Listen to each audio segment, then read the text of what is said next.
مولانا عبد الحکیم اسحاق کے بیانات کے لیے حکیم اسحاق آفیشل کو سبسکرائب کریں۔ مولانا عبد الحکیم اسحاق۔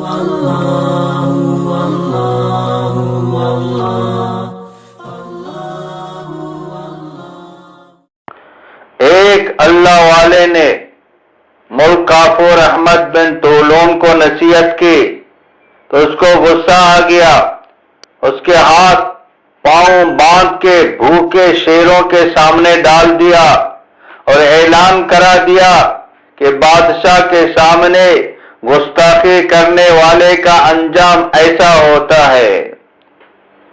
جب سب اکٹھے ہو گئے تو ایک بھوکا شیر آ کر اپنی زبان سے اس کے پاؤں ہاتھ کو چاٹنے لگا، جیسے جانور اپنے بچوں کو زبان سے چاٹتے ہیں۔ یہ جانوروں کی محبت اور پیار کا طریقہ ہے۔ وہ شیر اس آدمی کے پیر چاٹ رہا تھا تو اس پر بھی لرزہ طاری ہو گیا کہ میں ابھی اس کے منہ میں جاؤں گا۔ اس کے بعد اس آدمی کے ہاتھ پاؤں کھول کر باہر لایا گیا۔ اس سے پوچھا گیا، جب شیر آپ کے پاؤں چاٹ رہا تھا تو آپ اپنے دل میں کیا سوچ رہے تھے؟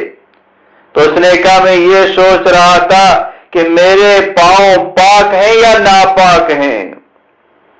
اللہ کی عظمت دل میں اتر جاتی ہے تو شیر کو بھی اللہ تعالیٰ بکری بنا دیتا ہے۔ ہم انسان نما بکریوں سے ڈرتے ہیں اور اللہ سے نہیں ڈرتے ہیں۔ جب جالوت کے مقابلے کے لیے نکلا تو داؤد علیہ السلام اس وقت چھوٹے بچے تھے، کہنے لگے مجھے بھی ساتھ لے لیں۔ جب یہ راستے میں جا رہے تھے تو ادھر ایک پتھر پڑا ہوا تھا، تو وہ پتھر کہنے لگے کہ اے داؤد مجھے اٹھا لو، میرے اندر جالوت کی موت لکھی ہوئی ہے۔ اتنا بڑا پتھر نہیں تھا، یعنی وہ اٹھا سکتا تھا، تو اس کو اٹھا کر جیب میں ڈال دیا۔ جب میدان میں پہنچے تو جالوت لوہے کے لباس میں ملبوس ہو کر آیا، صرف اس کی آنکھیں نظر آ رہی تھی۔ اس نے اعلان کر دیا کہ آؤ، کوئی میرے مقابلے میں ہے؟ تو داؤد علیہ السلام نے طالوت سے کہا کہ اس سے مقابلہ کے لیے میں جاتا ہوں۔ انہیں اجازت مل گئی۔ یہ چھوٹا سا نوعمر بچہ میدان میں اترا تو جالوت نے کہا، یہ نوعمر بچہ میرے مقابلے میں آ کر اپنی موت سے کھیل رہا ہے۔ اتنے میں داؤد علیہ السلام نے وہی پتھر اٹھا کر اس کے سر پر مارا، وہ پتھر سر سے پار نکل گیا۔ اتنا چھوٹا سا پتھر سر کو پار کر کے دوسری طرف نکل جائے، یہ کوئی عقل کی بات نہیں ہے۔ وما رمیت اذ رمیت ولکن اللہ رمی، تو نہیں مارتا ہے بلکہ تیرا رب مارتا ہے۔ کرنے والی ذات اللہ تعالیٰ کی ذات ہے، موت دینے والی ذات اللہ تعالیٰ کی ذات ہے، حیات دینے والی ذات اللہ تبارک و تعالیٰ کی ذات ہے۔ یہی انبیاء علیہ السلام نے لوگوں کو سمجھایا، یہی بات حضرت ابراہیم علیہ السلام نے نمرود کو سمجھایا کہ ربی الذی یحیی و یمیت، میرا رب وہ ہے جو زندگی بھی دیتا ہے موت بھی دیتا ہے، مردے کے اندر زندے کو نکالتا ہے، زندے کے اندر مردے کو نکالتا ہے۔ انڈا بے جان ہے، اس کو مرغی جو جاندار ہے جاندار کے اندر نکالتا ہے۔ انڈا بے جان ہے، اس بے جان کے اندر جاندار چوزا اللہ پاک نکالتے ہیں۔ پیدا کرنے والا بھی اللہ ہے، مارنے والا بھی اللہ ہے۔ تو نمرود کہنے لگا انا احیی و امیت، وہ نشے میں تھا، دولت کے نشے میں تھا۔ جیسے انسان کوئی چیز پی کے جو ہے وہ نشے میں ہوتا ہے سب کچھ بول لیتا ہے، مجھے ملک کا بادشاہ بنا دو، میں ایسے چلاؤں گا ایسے چلاؤں گا. وہ نشے میں ہے. نمرود نشے میں تھا کہ میں بھی زندہ کرتا ہوں، میں بھی موت دیتا ہوں. اچھا کر کے دکھا دے. بلکہ ظلم کا ایک داستان کھڑا کر دیا. جیل کے اندر 2 آدمیوں کو بلایا جس کے بارے میں آزادی کا فیصلہ ہو چکا تھا، اس پر کوئی کیس نہیں تھا. اس کے لیے حکم دیا اس کو پھانسی دے دو. جس کے بارے میں پھانسی کا حکم دیا اس کو چھوڑ دیا. ایک ظلم کر دیا. لیکن ابراہیم علیہ السلام سمجھ گئے کہ یہ اس طرح نہیں سمجھتا ہے. پھر ایک اچھا سا ہتھوڑا اس کے سر پہ مار دیا. فَإِنَّ اللَّهَ يَأْتِي بِشَمْسٍ مِنَ الْمَشْرِقِ فَأْتِ بِهَا مِنَ الْمَغْرِبِ.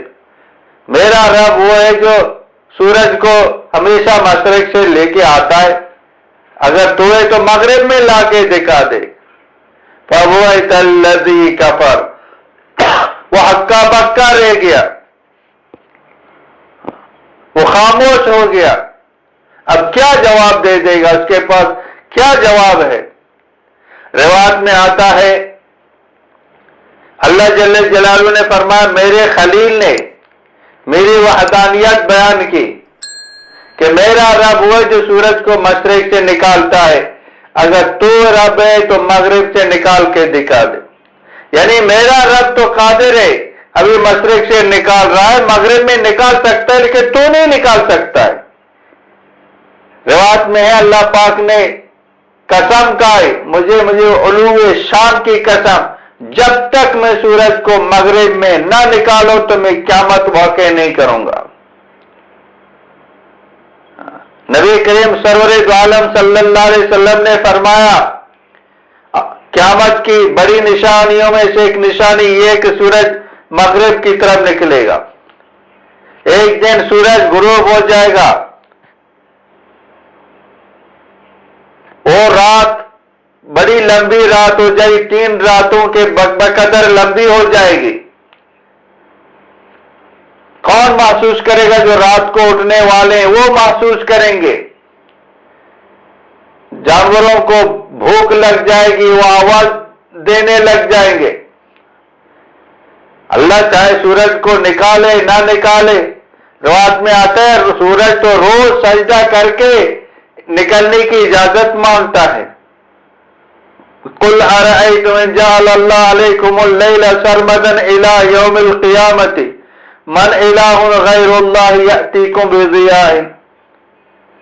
ہم رات کو روکے رکھیں، سورج کو نکلنے نہ دیں. کون تمہیں سورج لا کے دکھا دے؟